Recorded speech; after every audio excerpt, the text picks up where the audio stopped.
Hello, and welcome to this week's lesson, the approval of man. Today we're going to talk about the trap of falling for the approval of others and the way we combat this inherent danger of living on the planet Earth. Well, I don't know about you, but I rarely walk away from a conversation and think, man, I sounded so smart right there talking to that person.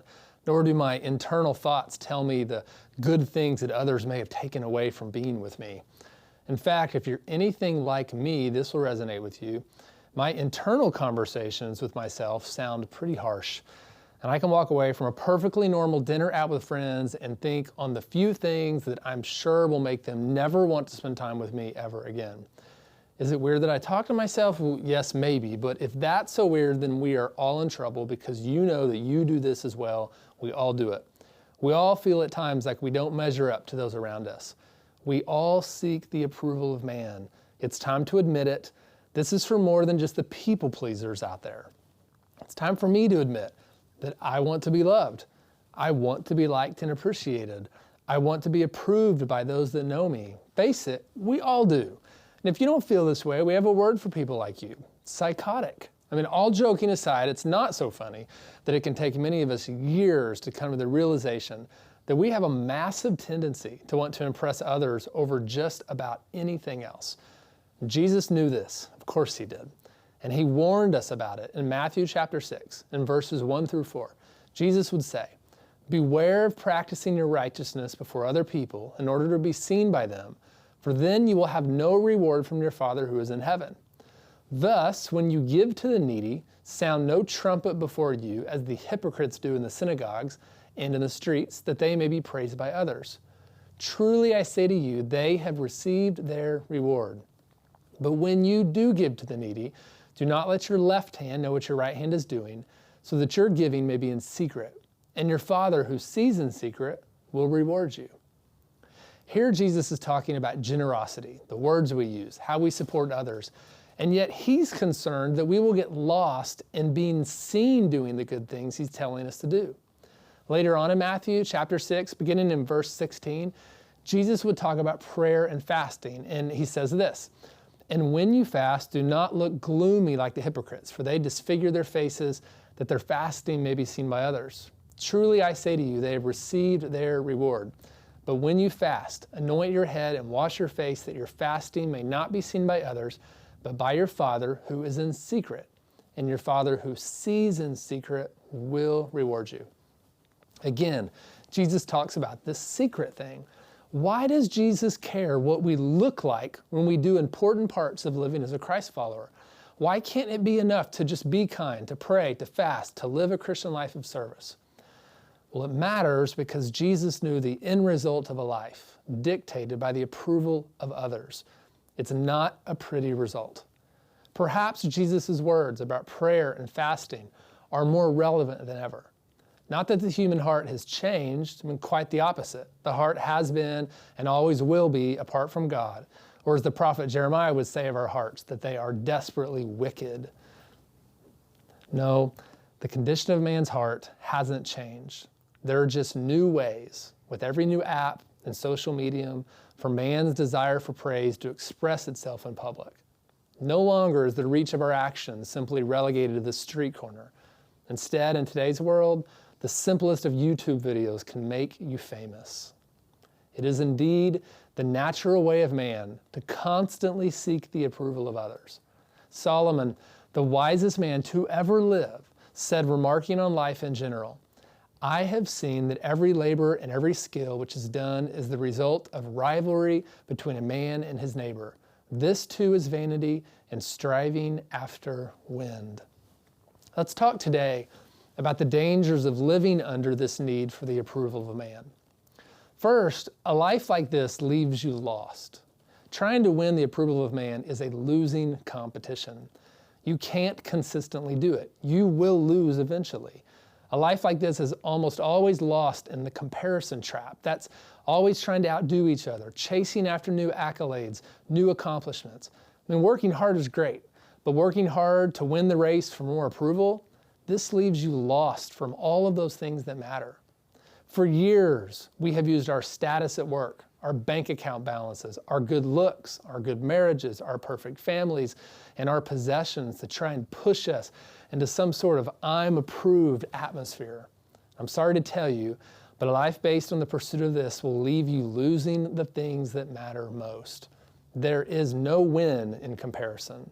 Seeking the approval of man above all and at all cost is a losing proposition. Maybe this appeal doesn't deter you from seeking approval from those you deem worthy, but maybe the second danger will, because the second danger is where you begin to approach a place of no return. See, a life based on the approval of others will leave you blind. It puts you into a position of failing to see what is plain for others to see. For a really great biblical example, we can easily go to the Gospel of John, chapter 4, and see the response of the wisest religious men of their day to the presence of God's very Son on earth. In verse 42, we can read, "Nevertheless, many, even of the authorities, believed in him, but for fear of the Pharisees, they did not confess it, so they would not be put out of the synagogue. For they loved the glory that comes from man more than the glory that comes from God." This statement comes right after John tells the story of how the prophet of old, Isaiah, would foretell of Jesus and how Jesus fulfills this prophecy perfectly. Yet these authorities, even the ones that believed the prophecies, were too blind to see what was next. They loved the glory that comes from man more than the glory that comes from God. And in this pivotal moment in history, Jesus stands before them in flesh and blood. The scriptures are plain that this Son of Man is God come to earth, and yet their love of the glory from others has completely blinded them. Isn't that sad? I mean, of course it's sad for them, but it's equally sad for us in this day and age. We seek so hard after the approval of others that many of us are blind to those around us that love us most. We neglect the relationships that matter at the expense of trying to impress and gain approval from someone that doesn't even care about you. I'm telling you, friends, be careful, because this life of seeking the approval of others will leave us completely blind to what should be obvious. If we let this go on for too long, we eventually find the third truth real for us. Lastly, if we live a life seeking the approval of man above all else, it leaves us godless. Not godless in the sense that God can't stand to be around us, but godless in that you have created a world where there is simply no need for God. Seeking approval and the personal satisfaction that results is not what Jesus condemns. It is seeking it in the wrong source. Jeremiah, the prophet, speaking thousands of years ago, would say of people blind to God's plan for them these words. He says, "Be appalled, O heavens, at this. Be shocked, be utterly desolate, declares the Lord. For my people have committed two evils. They have forsaken me, the fountain of living waters, and hewed out cisterns for themselves, broken cisterns that can hold no water." Craving human praise is a cistern that cannot hold water. It's why Jesus tells his disciples how to pray and fast.